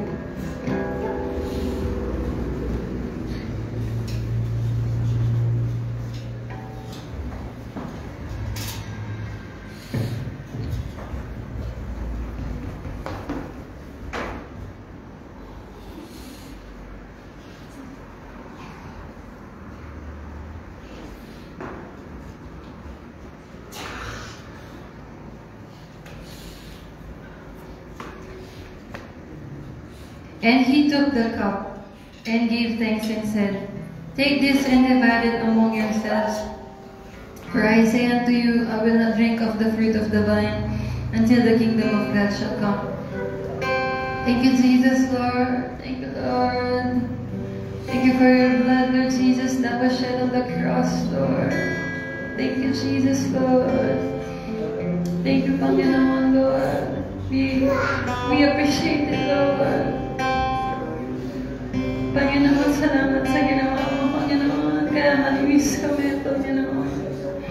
Salamat, Panginoon, sa paglago ng dugo, Panginoon, na pwede kami, Panginoon, sa trono ng Ama, sa trono ng Panginoon, Panginoon. Dahil, Lord God, because of your blood that is making us clean, Lord, each time, Lord. Thank you, Jesus, Lord. Help us, O God. Kung meron mga nahihirapan, O God, sa mga uri ng kasalanan, nagiging cycle siya, Panginoon, nagiging willful sin siya, O God. Lord, I pray for strength, Lord, deliverance, Lord.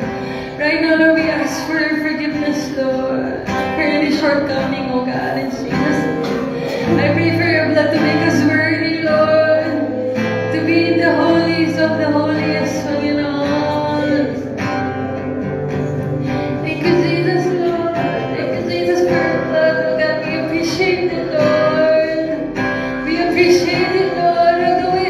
Lord, some would do this foolishness, O God, but for us, O God, it is a privilege, Lord. O God, ito yung reward namin, Panginoon. Thank you, O God, that your blood cover us, renew us, redeem us, O God, restores us, O God. Thank you that your blood, O God, is healing us, O God.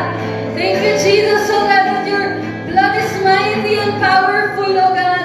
Na kung ano man yung kailangan namin, O God, kaya, O God, na sagutin ng banal mo na dugo, Panginoon. Salamat, Panginoon, at ganun siya makapangyarihan, Panginoon. Salamat, O God, na yun yung hindi naunawaan ng iba, Panginoon, na inalay mo, Panginoon, para sa amin. Lord, we praise you, O God. We worship you, Lord. Lord God, more than, O God, Panginoon, ng salita, Panginoon, na masasabi namin, O God, our hearts, our needs, O God, Lord. God, we appreciate what you've done on the cross, O God. Thank you, Jesus, Lord. Thank you for this blood, O God. Thank you, Jesus. Thank you, O God. We give you thanks, Lord. We give you the glory, O God. Thank you, Jesus, Lord. Thank you, Jesus, Lord. Thank you, Jesus. Thank you, Lord, O God. Lord, make us worthy, O God. Make us worthy, Lord. In Jesus' name. Jesus' name. Jesus' name. Sige po, let's partake the...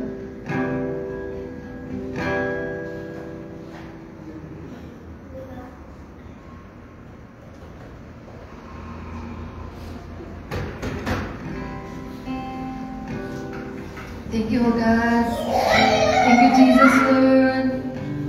Thank you, Panginoon, Lord. Thank you, Jesus, Lord. Thank you, Jesus, Lord. Thank you, Jesus, Lord. Thank you, Jesus, Lord. Thank you, Jesus, Lord. We appreciate you, Lord God, for tonight. And Lord, Panginoon, Lord, form in us, O God, the character of a servant, Panginoon.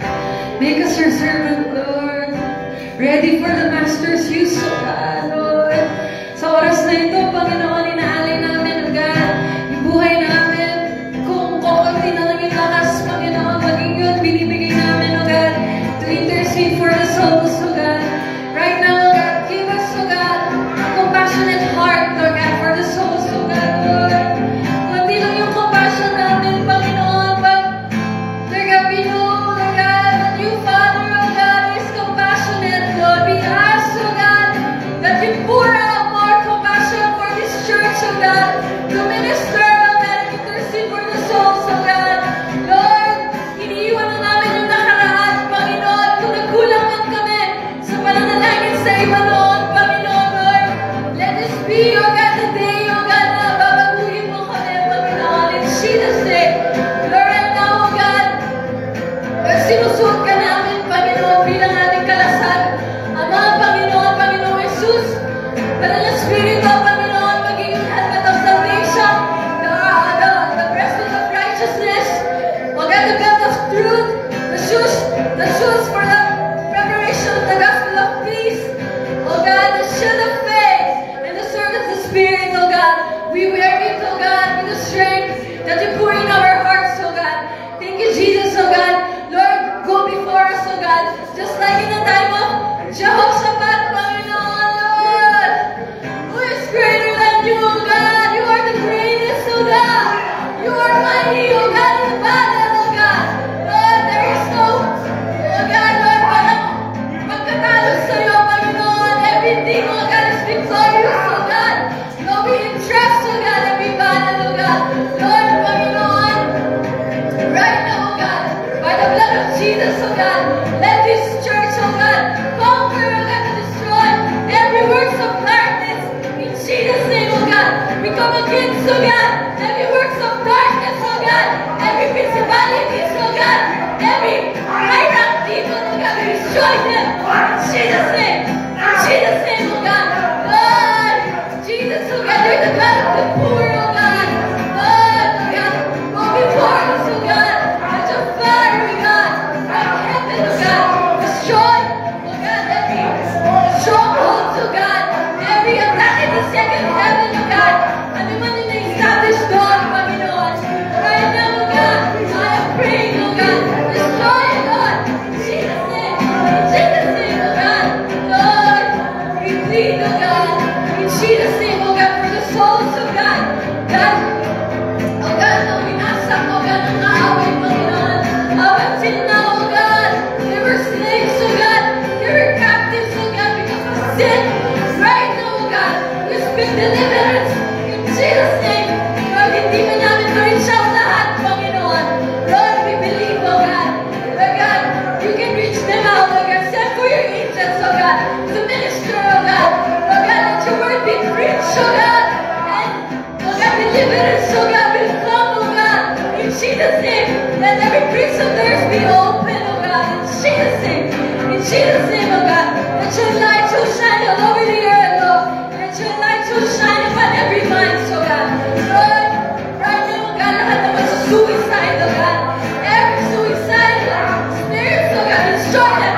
In Jesus' name, O God. Every attack, O God, sa sexual immorality, O God. Many are fallen, O God, because of the spirit of Jezebel, O God. This seducing spirits, O God, Lord, have mercy. Have mercy, O God. You see that they were faithful, O God. But the enemy, Lord, is now planning, O God. Dahil alam nila, O God, yung past ng mga tao na ito, Panginoon. Lord, right now, let them be strong. Let, O God, the Spirit of God be upon them, O God, to renounce every temptation. In the name of Jesus, let every angel, O God, be assigned to them, O God, that will strengthen them, O God, to renounce these evil works of the enemy, O God. In Jesus' name, right now, every form of addiction, oh God. Addiction sa video games, oh God. Addiction sa pornography, Lord. Panginoon, Lord, deliver. Deliver, Panginoon. We were once, oh God, addicted. Oh God, to the things, oh God, na ino-offer ng enemy, oh God, but you have delivered us, oh God. Right now, Lord, use us as a vessel, oh God. Use us, oh God, as a servant, oh God, that will stand in the gap, oh God. Lord, Panginoon, reach out. Reach out, oh God. You can hold them, Lord. Panginoon, deliver them, Lord. You can open the minds. Lord God, the shock, Panginoon. Ikaw lang, Panginoon. Magparanas ka, Panginoon, sa mga nasaktan. Magparanas ka, Panginoon, sa mga broken-hearted. Panginoon, Lord God, confused sila sa gender nila, Panginoon, because they were broken. Someone hurt them, Panginoon, because of painful experiences, Panginoon. But Lord, I pray for healing, Lord. Lord, you're the God of healing. You're the God of healing, Panginoon. Heal them, Lord. Heal them. Heal them. Lord God, sa mga pamilya, Lord God, na maghihiwalay, Panginoon. Lord, malaking impact, Panginoon, sa mga anak nila, Panginoon. Many, Panginoon, napapariwara sila, Panginoon, dahil naghihiwalay, Lord, yung magulang nila, Panginoon, Lord, in Jesus' name.